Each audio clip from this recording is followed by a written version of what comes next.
സാഹചര്യത്തിലേക്ക് കാര്യങ്ങൾ പോവുകയാണ്. കഴിഞ്ഞ സർക്കാരിൽ എക്സൈസ് വകുപ്പ് കൊണ്ടുവന്ന ഒരു പദ്ധതിയാണ് ഇപ്പോൾ റദ്ദാക്കാൻ പോകുന്നത്. അന്ന് അതുമായി ബന്ധപ്പെട്ട് വലിയ വിവാദമൊക്കെ ഉണ്ടായതാണ്. സ്വകാര്യ കമ്പനിക്ക് മദ്യനിർമ്മാണ യൂണിറ്റ് തുടങ്ങാൻ നൽകിയ അനുമതി സർക്കാർ റദ്ദാക്കിയേക്കും. മുഖ്യമന്ത്രിയുടെ നിർദ്ദേശപ്രകാരം എക്സൈസ് വ്യവസായ വകുപ്പ് ഓരോ ദിവസം കഴിയുന്തോറും ഇവിടെയുള്ള എല്ലാ നല്ല പദ്ധതികളും പൂട്ടിക്കെട്ടുന്ന പരിപാടിയിലേക്ക് നമ്മുടെ സർക്കാർ മുന്നേറുകയാണ്. നമ്മുടെ ജനോപകാരപ്രദമായിട്ടുള്ള എന്തൊക്കെ പദ്ധതികളുണ്ടോ അത് മുഴുവൻ പൂട്ടുക. എന്റെ പൊന്നു സർക്കാർ, നിങ്ങൾ എന്തെങ്കിലും പുതുതായിട്ട് ജനങ്ങൾക്ക് വേണ്ടി തുടങ്ങുമോ? അതാണ് പറയേണ്ടത്. ജനങ്ങൾക്ക് വേണ്ടിയിട്ട് ഇതാ അധികാരത്തിൽ കയറിയിട്ട് ഇപ്പൊ ഇന്നേക്ക് അഞ്ചാമത്തെ ദിവസമാകുന്നു.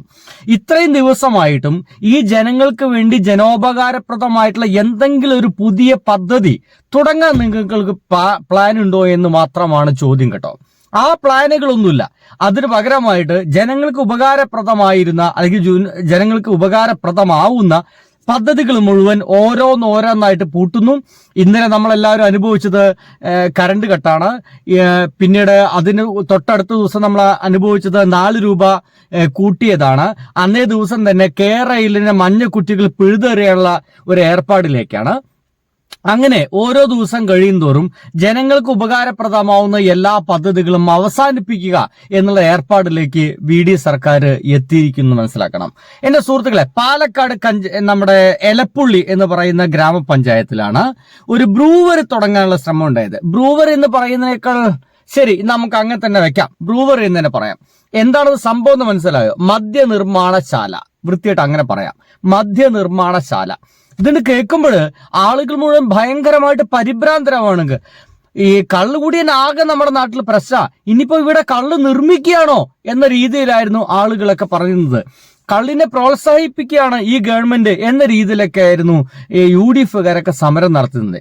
നിങ്ങളെ ഒന്ന് മനസ്സിലാക്കണം, കേരളത്തിൽ തുടങ്ങാൻ പോകുന്നത് കള്ള് കുടിക്കുന്ന ശാലയല്ല, മദ്യം നിർമ്മിക്കുന്ന ശാലയാണ്. അങ്ങനെ വെച്ച് കഴിഞ്ഞാൽ ഏകദേശം 600ഓളം പേർക്കൊക്കെ ജോലി കിട്ടുകയും 1000 പേർക്ക് പരോക്ഷമായിട്ട് ജോലിയൊക്കെ കിട്ടുകയും ചെയ്യുന്ന ഒരു വലിയ ഫാക്ടറിയാണ്, ഒരു വലിയ വ്യവസായ സ്ഥാപനമാണ്. എന്താണ് ഈ മദ്യനിർമ്മാണശാല എന്ന് വെച്ച് കഴിഞ്ഞാൽ നിങ്ങൾ മനസ്സിലാക്കേണ്ടത്, നമ്മുടെ കേരളത്തിൽ ഒടുനീളം നമ്മുടെ ഇത്തരം മദ്യം വാങ്ങിക്കാവുന്ന ഔട്ട്ലെറ്റുകളുണ്ട് അല്ലേ? അത്ര ഔട്ട്ലെറ്റ് എന്നല്ലേ എന്തൊക്കെ തന്നെ ആയാലും മലയാളികൾ മദ്യം വാങ്ങിക്കുന്നുണ്ട്, കുടിക്കുന്നുണ്ട്. ഒറ്റ ദിവസം കൊണ്ട് ഇതൊന്നും നിർത്തലാക്കാൻ പറ്റുന്ന ഒരു പരിപാടിയൊന്നുമല്ല. അപ്പൊ എന്തായാലും മദ്യം കുടിക്കുന്നുണ്ടെങ്കിൽ ഈ മദ്യങ്ങളെല്ലാം നമുക്ക് മറ്റ് സംസ്ഥാനങ്ങളിൽ നിന്ന് വാങ്ങിക്കുകയാണ്. നമ്മൾ അവിടുന്ന് വാങ്ങിക്കുന്ന ഒരു തുക കൊടുക്കണം. അത് കൊണ്ടുവന്നിട്ട് ഇവിടെ വിൽക്കുന്ന സമയത്ത് അതിന് ടാക്സും മറ്റൊക്കെ അതിന് കൂടുതൽ അടിച്ചു വെക്കണം. ചുരുക്കി പറഞ്ഞു കഴിഞ്ഞാൽ 35 രൂപയ്ക്ക് നമ്മളൊരു മദ്യം വാങ്ങിക്കുകയാണെങ്കിൽ അതിന് ഇങ്ങോട്ട് വന്നിട്ട് ടാക്സും മറ്റൊക്കെ കൂടുമ്പോൾ മിക്കവാറും അത് ഒരു 150 രൂപയ്ക്ക് 200 രൂപയ്ക്ക് വിൽക്കേണ്ടി വരും. എന്ന് വെച്ച് കഴിഞ്ഞാൽ ഈ കുടിക്കുന്ന ആളുകൾക്ക്, നമ്മൾ മദ്യപന്മാർ എന്നൊക്കെ വിളിക്കും, അങ്ങനെ വിളിക്കേണ്ട, ആ കുടിക്കുന്ന ആളുകൾക്ക്, ഈ മദ്യം ആസ്വദിക്കുന്ന ആളുകൾക്ക് ഈ 35 രൂപയ്ക്ക് കിട്ടേണ്ട മദ്യം അവർക്ക് കൊടുക്കേണ്ടി വരുന്നത് 150-200 രൂപയാണ്. ഒരു വലിയ ഇരട്ടി തുകയാണ്. അപ്പൊ ഈ ഒരു പരിപാടി ഉണ്ടല്ലോ, അത് ഒഴിവായി കിട്ടും. അതായത് വളരെ വില കുറഞ്ഞ് മദ്യം നമുക്ക് ഇവിടെ നിർമ്മിക്കുവാനും ഇവിടെ തന്നെ അത് വിൽക്കുവാനും സാധിക്കുന്നുവെങ്കിൽ നമുക്ക് പുറമേന്ന് വാങ്ങിക്കാനും വേണ്ടിയിട്ട് നമ്മൾ കൊടുക്കുന്ന ഒരുപാട് പണമുണ്ട് മറ്റു സംസ്ഥാനങ്ങൾക്ക്. ആ പരിപാടി നിന്നുപോകും. നമ്മുടെ പണം അനാവശ്യമായിട്ട് മറ്റ് സംസ്ഥാനങ്ങൾക്ക് പോവില്ല. ആ പണം നമ്മളെ കേരളത്തിനെ റൊട്ടേറ്റ് ചെയ്യുകയും ചെയ്യും. ഇവിടെയുള്ള ഒരുപാട് പേർക്ക് ജോലി കിട്ടുകയും ചെയ്യും. എന്തു വന്നാലും നമ്മൾ മദ്യം വാങ്ങിക്കണം. ആ വാങ്ങിക്കാനുള്ള മദ്യം എന്തുകൊണ്ട് നമുക്ക് കേരളത്തിൽ തന്നെ നിർമ്മിച്ചുകൂടാ? അത് കേരളത്തിൽ തന്നെ വിതരണം ചെയ്തുകൂടാ? അപ്പൊ ഇറക്കുമതി എന്ന് പറയുന്ന പരിപാടി ഒഴിവാക്കുകയും അതിന്റെ ഭാഗമായിട്ട് ലാഭത്തിൽ മദ്യം കിട്ടുകയും ചെയ്യുന്നർത്ഥം. ഇങ്ങനത്തെ ഒരു ബഹുത്വ വ്യവസായമായിരുന്നു MP രാജേഷ് തുടങ്ങാൻ വേണ്ടി തീരുമാനിച്ചത്. പക്ഷേ അതിന് ഈ പറയുന്ന UDF-കാർ അന്നു മുതൽ തന്നെ അതിനെ തുരങ്കം വെക്കാൻ തുടങ്ങി. ഇപ്പോഴിതാ ആ ഒരു പദ്ധതി കൂടി നമ്മുടെ കേരളത്തിൽ നിന്ന് അവസാനിപ്പിക്കാൻ പോകുന്നു. ഇനി അടുത്തൊന്ന് കേൾക്കാം. സ്പിരിറ്റ് നിർമ്മാണശാല വിഷയത്തിൽ മന്ത്രി MP രാജേഷിന്റെ പരസ്യ സംവാദ ക്ഷണത്തിൽ നിന്ന് ഒളിച്ചോടി പ്രതിപക്ഷ നേതാവ് VD സതീശനും രമേശ് ചെന്നിത്തലയും എക്സൈസ് മന്ത്രിയുമായി സംവാദം. നിങ്ങൾ മനസ്സിലാക്കേണ്ടത്, അന്ന് ഇതുമായി ബന്ധപ്പെട്ട് ഗംഭീര പ്രശ്നമായിരുന്നു. അന്ന് VD സതീശനൊക്കെ സംഭവ സ്ഥലത്തേക്ക് പോകുന്നു. ഇതിവിടെ നടത്താൻ പാടില്ല, നടത്തില്ല എന്ന് പറഞ്ഞിട്ട് സമരം ചെയ്യുന്നു. എലപ്പുള്ളി പഞ്ചായത്ത് എന്ന് പറയുന്നത് അന്ന് കോൺഗ്രസ് ഭരിക്കുന്ന പഞ്ചായത്തായിരുന്നു. സ്വാഭാവികമായിട്ടും കോൺഗ്രസ് ഭരിക്കുന്ന പഞ്ചായത്ത് ആയതുകൊണ്ട് LDF കൊണ്ടുവരുന്ന, CPM കൊണ്ടുവരുന്ന ഒരു പദ്ധതി നടപ്പിലാക്കാൻ അവർ സമ്മതിക്കില്ല എന്നുള്ളതാണ്. ഇങ്ങനെ ഗംഭീരമായിട്ടൊരു വഴക്ക് നടന്നുകൊണ്ടിരിക്കുന്ന സമയത്താണ് ശരി എന്നാൽ നമുക്ക് പരസ്യമായിട്ട് സംവാദമാകാമെന്ന് MP രാജേഷ് പറഞ്ഞത്. പക്ഷേ ആ സംവാദത്തിൽ നിന്ന് അന്ന് തന്നെ ഒളിച്ചോടിപ്പോയ ആളാണ് ഇന്ന് നമ്മുടെ മുഖ്യമന്ത്രി. മുഖ്യമന്ത്രി സംവാദത്തിന് വരട്ടെ എന്നും ഇരുവരുടെയും വാദം. എന്നാൽ ആരോപണം ഉന്നയിച്ച് ഓടിയൊളിക്കുന്നത് മര്യാദയല്ലെന്ന് MP രാജേഷ് തിരിച്ചടിച്ചു. ഇതാണ് സ്പിരിറ്റ് നിർമ്മാണശാലയ്ക്ക് അനുമതി നൽകുന്നതിന് എതിരെയായിരുന്നു മത്സരിച്ചുള്ള പ്രതിപക്ഷ നേതാവിന്റെയും മുൻ പ്രതിപക്ഷ നേതാവിന്റെയും ആരോപണങ്ങൾ. എന്നാൽ ഓരോ എന്താ സുഹൃത്തുക്കളെ, ഇതാണ് അന്ന് ഉണ്ടായത്. ഈ പറയുന്ന കാര്യങ്ങൾക്കൊന്നും ഒരാളും വന്നില്ല എന്ന് മനസ്സിലാക്കണം. രണ്ടാമത്തെ ഏറ്റവും വലിയ വിഷയം ഉണ്ടായത് വാട്ടർ അതോറിറ്റി ഒരുപാട് ജലത്തിന് ആവശ്യമായിട്ട് വരും ഈ മദ്യനിർമ്മാണശാലയ്ക്ക്. അപ്പോ വെള്ളം എവിടെ നിന്ന് കൊടുക്കും എന്നൊക്കെയാണ് ഭയങ്കര കൺഫ്യൂഷൻ ഉണ്ട്. സത്യം പറഞ്ഞു കഴിഞ്ഞാൽ ആദ്യം ഇതൊക്കെ വലിയ കൺഫ്യൂഷൻ ഉണ്ടെങ്കിലും പിന്നീട് വാട്ടർ അതോറിറ്റി പറഞ്ഞു ഞങ്ങൾക്ക് അവർ ആവശ്യപ്പെടുന്ന വെള്ളം കൊടുക്കുന്നതിൽ പ്രശ്നമില്ല, ഞങ്ങൾക്കത് കൊടുക്കാൻ കഴിയുമെന്ന് വാട്ടർ അതോറിറ്റി അന്ന് തന്നെ പറഞ്ഞതാണ്. വേണമെങ്കിൽ അതുകൂടി ഒന്ന് കേൾപ്പിച്ചു തരാം. ഒയാസിസ് മദ്യ കമ്പനിക്ക് വെള്ളം നൽകാനാവില്ലെന്ന നിലപാടിൽ മലക്കം മറിഞ്ഞ വാട്ടർ അതോറിറ്റി. മദ്യനിർമ്മാണ കമ്പനിക്ക് വെള്ളം നൽകുന്നത് കുടിവെള്ള പദ്ധതികളെ ബാധിക്കില്ലെന്ന് ഇപ്പോൾ പറയുന്നു. BJP പാലക്കാട് ജില്ലാ പ്രസിഡന്റ് KM ഹരിദാസിന് വാട്ടർ അതോറിറ്റി എക്സിക്യൂട്ടീവ് എഞ്ചിനീയർ നൽകിയ കത്തിലാണ് വിവരങ്ങൾ.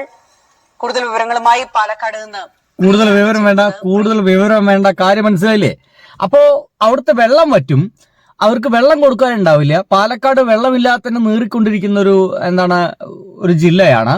അപ്പൊ അവിടേക്ക് കൂടുതലായിട്ട് വെള്ളം ഊറ്റുകയാണ് ഇവർ എന്നീ പറയുന്ന പരിപാടികളൊന്നുമില്ല. അവർക്ക് വെള്ളം കൊടുക്കുന്നതുകൊണ്ട് ഒരു കുഴപ്പമില്ല. അതിനേക്കാൾ ഇരട്ടി വെള്ളം സംഭരിക്കാനും അത് ജനങ്ങൾക്ക് കൊടുക്കാനും ഇപ്പൊ തന്നെ വാട്ടർ അതോറിറ്റിക്ക് കഴിയുന്നുണ്ടെന്ന് വാട്ടർ അതോറിറ്റി തന്നെ അന്ന് ഉറപ്പ് പറഞ്ഞ ഒരു പദ്ധതിയായിരുന്നു. ഇനിയും കേൾക്കണം. ഇനി നമുക്ക് ഇതിനെ മനസ്സിലാക്കേണ്ടത് ഇതിന്റെ ഒരു ജോലി സാധ്യതയെ കുറിച്ചിട്ടാണ്. ഇനി അതുകൂടി ഞാൻ പറഞ്ഞുതരാം. ഇനിയിപ്പോ ഇത് മൊത്തമായിട്ട് നിങ്ങൾക്ക് കേൾപ്പിച്ച് തന്നില്ല എന്ന് വേണ്ട. ബ്രൂവർക്കെതിരെ കൊല്ലവേറി അരങ്ങുന്ന നടക്കില്ല എന്ന് കരുതിയ ദേശീയപാത കൂടി ഉത്തരവാദിത്തവും കടമയുമായി മാറിയിട്ടുണ്ട്. ഈ പശ്ചാത്തലത്തിൽ വേണം കഞ്ചിക്കോട് ബ്രൂവറി തുടങ്ങാനുള്ള കേരള സർക്കാരിന്റെ തീരുമാനത്തെയും വീക്ഷിക്കേണ്ടത്. കുടിവെള്ള ലഭ്യതയുടെയും പരിസ്ഥിതി നാശത്തിന്റെയും മറ്റും പേരിൽ ഇത് തടയാൻ ശ്രമിക്കുന്നത് പഴയ വികസന വിരുദ്ധതയുടെയും ബാക്കിപത്രം കൂടിയാണ്.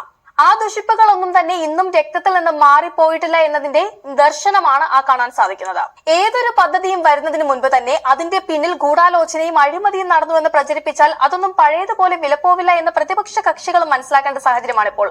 കഞ്ചിക്കോട്ട് ബ്രൂവറി തുടങ്ങാനുള്ള തീരുമാനത്തിൽ നിന്ന് പിന്നോട്ടില്ലെന്ന മുഖ്യമന്ത്രി പിണറായി വിജയൻ അർത്ഥശങ്കയ്ക്കിടയില്ലാതെ നിയമസഭയിൽ വ്യക്തമാക്കിയത് തികച്ചും അങ്ങനെ വ്യക്തമാക്കിയ ഒരു കാര്യമായിരുന്നു. തീർച്ചയായിട്ടും അത് തുടങ്ങുകയായിരുന്നെങ്കിൽ ഇവിടുത്തെ സോക്കോൾഡ് മദ്യപന്മാർ എന്ന് പറയുന്ന ആളുകൾക്ക് ഇരട്ടി പണം കൊടുത്തിട്ട് മദ്യം വാങ്ങിച്ചു കുടിക്കേണ്ട ഒരു ഗതികേട് ഒഴിവാകുമായിരുന്നു. അതിനൊപ്പം തന്നെ നമ്മുടെ നാട്ടിൽ ഒരുപാട് തൊഴിലവസരങ്ങൾ കൂടി ഉണ്ടാകുമായിരുന്നു. ഇതിലൂടെ 600 കോടിയുടെ നിക്ഷേപവും 680 പേർക്ക് നേരിട്ടും 2000-ഓളം പേർക്ക് പരോക്ഷമായും തൊഴിൽ ലഭിക്കും. കേരളത്തിൽ 10-7 ആരംഭിച്ചത് UDF 600 പേർക്ക് നേരിട്ടും 2000-ലധികം പേർക്ക് പരോക്ഷമായിട്ടും ജോലി ലഭിക്കുമെന്നുള്ള ഒരു സാധ്യത കൂടിയാണ് UDF-കാര് അന്ന് തന്നെ എതിർത്തിരുന്നത്. അത് ഇന്ന് അവർ പരിപൂർണമായിട്ടും ഒഴിവാക്കിയിരിക്കുന്നു. എന്താ ഈ പാലക്കാടല്ല നമ്മുടെ കേരളത്തിലെ ആളുകൾക്ക് ജോലി വേണ്ടേ? 600 പേർക്ക് ജോലി കൊടുക്കാൻ പറ്റാവുന്ന 600 കോടിയുടെ നിക്ഷേപം ഉണ്ടാവുന്ന ഒരു പദ്ധതി, ഒരു വ്യവസായമല്ലേ നമുക്ക് തുടങ്ങേണ്ടത്? ഇത്തരത്തിലുള്ള വ്യവസായങ്ങൾ നമുക്ക് പ്രോത്സാഹിപ്പിക്കില്ല വേണ്ടത്.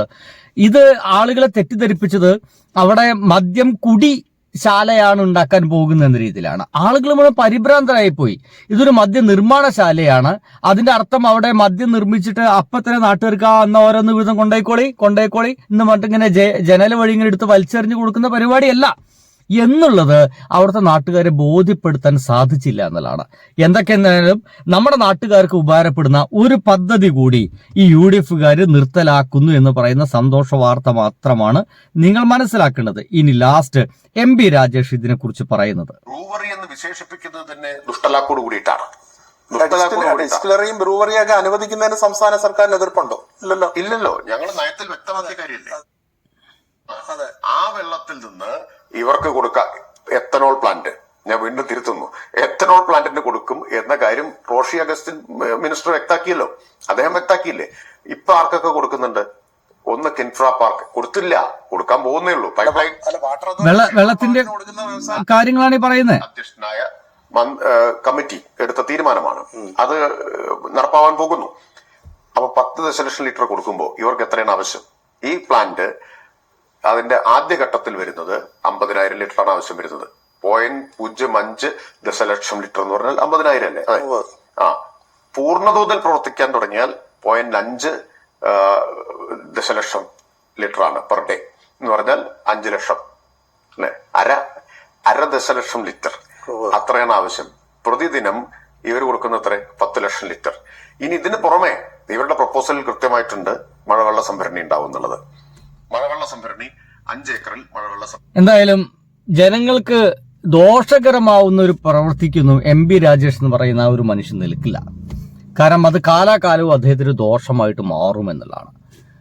ഒരു രാഷ്ട്രീയ പാർട്ടിക്കാരൻ നിൽക്കില്ല. പക്ഷേ ചില ആളുകൾ നമ്മുടെ നാട്ടിൽ എന്ത് തന്നെ വികസനം കൊണ്ടുവന്നാലും അതിനെ എതിർക്കുക എന്നുള്ളതാണ്. എന്തായാലും നാട്ടുകാർക്ക് സമാധാനം ഉണ്ടായിരിക്കും. ഒരു മാറ്റത്തിന് വേണ്ടി വോട്ട് ചെയ്ത ആളുകൾക്ക് വളരെയധികം സമാധാനം ഉണ്ടായിരിക്കും. ജോലി കിട്ടാതെ അലയുന്ന യുവാക്കൾ ഏറെയാണ്. വിദ്യാഭ്യാസം ഉണ്ടായിട്ട് ജോലി കിട്ടാതെ അലയുന്ന യുവാക്കൾ ഏറെയാണ്. 600 പേർക്കൊക്കെ ഈസി ആയിട്ട് ജോലി കൊടുക്കാവുന്ന ഒരു വലിയ പ്ലാന്റ്, 600 കോടിയുടെ നിക്ഷേപം നമ്മുടെ നാട്ടിലേക്ക് വരുന്ന ഒരു വലിയ പ്ലാന്റ്, 2000-ലേറെ ആളുകൾക്ക് പരോക്ഷമായിട്ട് ജോലി കിട്ടാവുന്ന ഒരു വലിയ പ്ലാന്റിന് കൂടി അതിന്റെ കടക്കിൽ കൂടി കത്തിവെച്ചിരിക്കുന്നു UDF സർക്കാർ എന്നല്ലാതെ വേറെ ഒന്നും പറയാനില്ല. അപ്പൊ എല്ലാവർക്കും സന്തോഷമായിട്ടുണ്ടാവും അല്ലേ? ബൈ.